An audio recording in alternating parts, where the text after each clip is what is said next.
হ্যাঁ, আমি বলবো এই মাসে কি কি করা উচিত, বলবো না বলবো না? তো এখানে 35টি কর্মের কথা বলছে। প্রথমত এই মাসে ব্রহ্ম মুহূর্তে ঘুম থেকে জাগা উচিত। ব্রহ্ম মুহূর্ত মানে সূর্যোদয় 3টে থেকে 4টের মধ্যে, 3টে থেকে 4টের মধ্যে ঘুম থেকে জাগা উচিত। তারপরে প্রাতক্রিয়া পূজা, ভগবানের পূজা, প্রাতক্রিয়া মধ্যে স্নান আদি করা উচিত। তারপরে ধোয়া কাপড় পরে দাঁতের সঙ্গে তিলক ধারণ করে মঙ্গল আরতি, ভগবানের পূজা করা উচিত। হরিনাম জপ করা উচিত।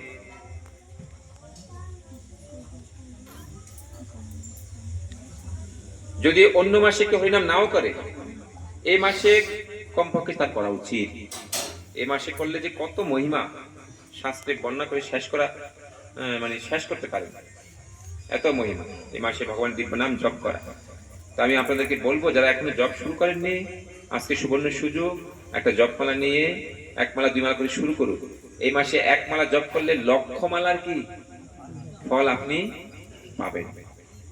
এই মাস হবে আগামী 15ই জুন পর্যন্ত।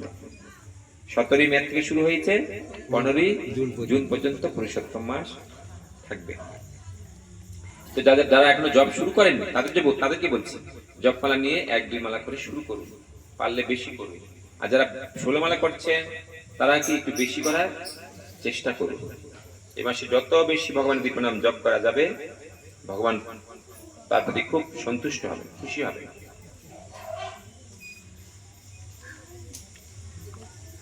এই মাসে ভগবানের কাছে প্রার্থনা করা উচিত, বিশেষ করে ভগবানের কাছে প্রার্থনা করতে হয়, এবং এই প্রার্থনা আচার্যদের শ্লোকের মাধ্যমে করা উচিত। যেমন আমরা সকালবেলা জয় রাধা মাধব, জয় রাধা মাধব কুঞ্জ বিহারী গোপীজ বল্লভ গিরিবরধারী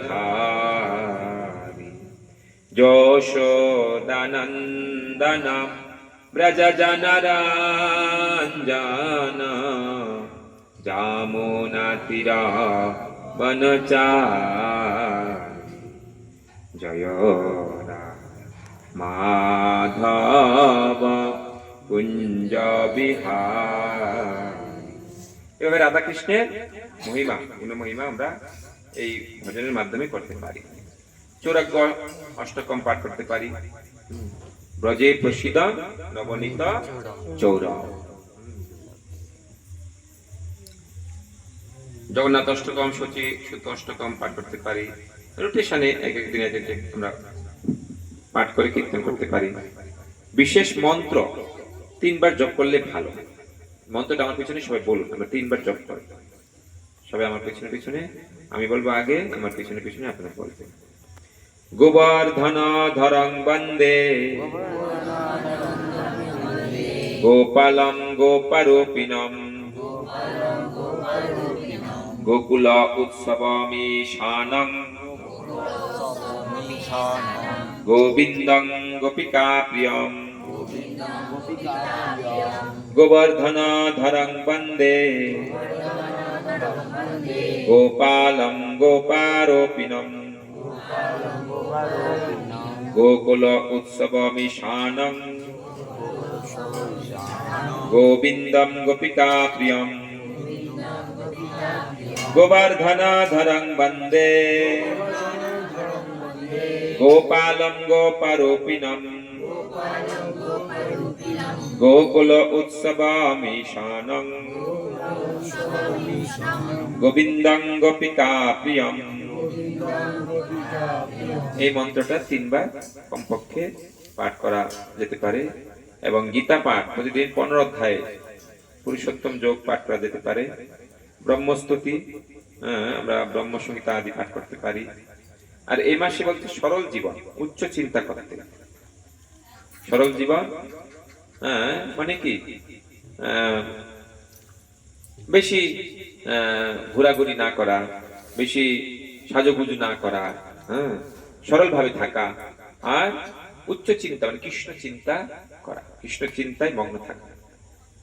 মিতাহার, এই মাসে একটু খাবার দাবার কি কম করতে হবে। কম, ভোজন কম ভজন বেশি। কারণ ভোজন বেশি হলে ঘুম বেশি হবে। বলছে এই মাসে একটু খাবার কমালে ভালো, ভগবানকে দেশি ঘিয়ের ভোগ নিবেদন করতে পারলে ভালো। এই মাসে স্ত্রী পুরুষ সকলকেই ব্রহ্মচর্য পালন করতে হয়। নিষ্কাম কর্ম, যে কাজই করবেন তা যেন কেবল কৃষ্ণের জন্য হয়। গীতা কৃষ্ণ বলছে ব্যবসায়িক বুদ্ধি। যে কর্মটাই করবো দেখতে হবে এটা কৃষ্ণের জন্য হচ্ছে কিনা, না নিজের ইন্দ্র তৃপ্তির জন্য হচ্ছে। নিজের ইন্দ্র তৃপ্তির কর্ম এই মাসে বর্জন করা উচিত। আধ্যাত্মিক প্রগতি, অন্য কাজের জন্য কর্ম প্রতিষ্ঠা করা এবং যাতে ভক্তিতে প্রগতি হয় সেই কাজে বেশি পরিশ্রম করা। জাগতিক কার্য বর্জন, এই মাসে বেশি কি মাসির বাড়ি, পিসির বাড়ি,